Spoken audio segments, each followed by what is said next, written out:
Hi hello అండి, అందరికీ నమస్కారం. మీరు చూస్తున్నారు సాయి అగ్రికల్చర్ యూట్యూబ్ ఛానల్. నా పేరు సాయి. నాకు తెలిసిన కొన్ని సూచనలు, సలహాలు నా తోటి రైతు సోదరులకు ఇవ్వాలనుకుంటున్నాను. మీరు చూస్తున్నారు కదా, ఇక్కడ నేను ఎంచుకున్నది ఆర్ఎన్ఆర్ సీడ్స్, సన్న ఓట్లు మనం తినడానికి. బీపీటీ కంటే ఇవి చాలా బెటర్, హెల్దీగా. బీపీటీ బియ్యం తింటే మనకి బీపీ, షుగర్ ఎక్కువగా వచ్చే అవకాశాలు ఉన్నాయి. ఈ ఆర్ఎన్ఆర్ సీడ్స్ వల్ల బీపీ, షుగర్ అనేది ఫ్యూచర్లోనైనా మనకు వచ్చే అవకాశాలు లేవు, ఎందుకంటే ఇది కొంచెం సప్పగా ఉంటుంది. ఇంకోటి ఏంటంటే, మనం వరి విత్తనాలు అనేది ఇట్లా మెట్ట పైరుగా వేసుకోవచ్చు, బురదలో తడి పైరుగా వేసుకోవచ్చు. ప్రజెంట్ నేను మెట్ట పైరు వేస్తున్నాను.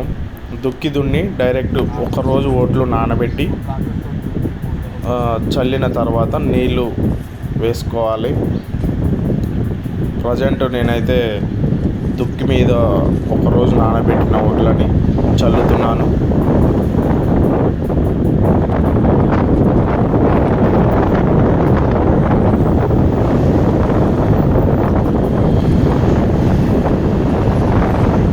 ఇలా చల్లుకొని జాగ్రత్తగా, ఎక్కువ కాకుండా తక్కువ కాకుండా యావరేజ్గా చూసుకొని చల్లుకోవాలి.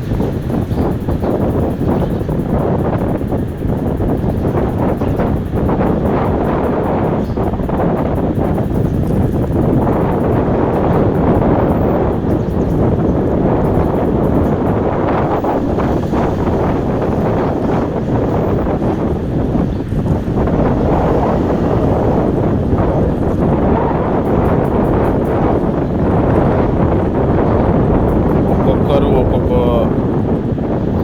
రకంగా విత్తనాలు చల్లుకుంటారు. నేనైతే 2 టైప్స్ చల్లుతున్నాను.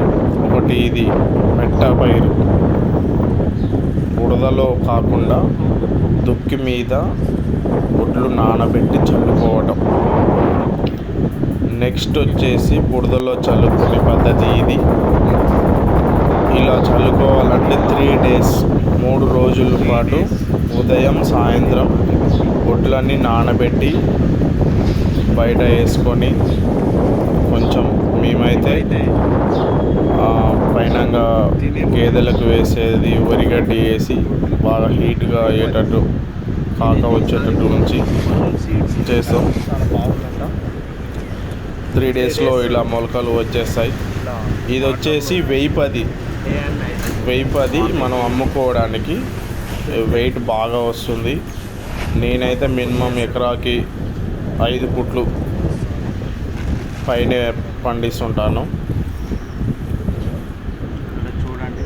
ఇలా బురదలో ట్రాక్టర్ తోటి దున్నించుకొని, కరిగట్టు, మా వాడుక భాషలో అయితే కరిగట్టు అంటాం.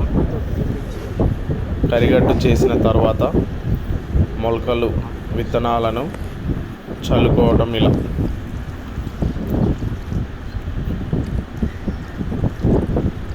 ఇందులో కూడా ఎక్కువగా కాకుండా తక్కువగా కాకుండా మంచిగా చూసుకొని యావరేజ్గా చల్లుకోవాలి.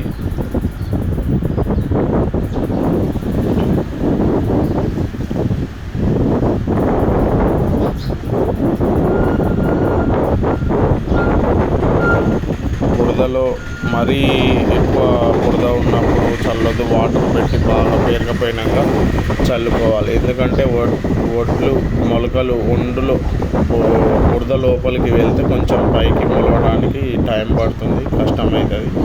అది కొంచెం వాటర్ తేటమైనాక చల్లుకుంటే సేఫ్లో ఉంటాం.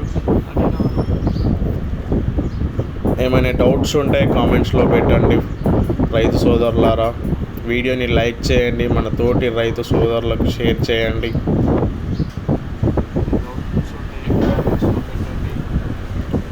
ఓకే.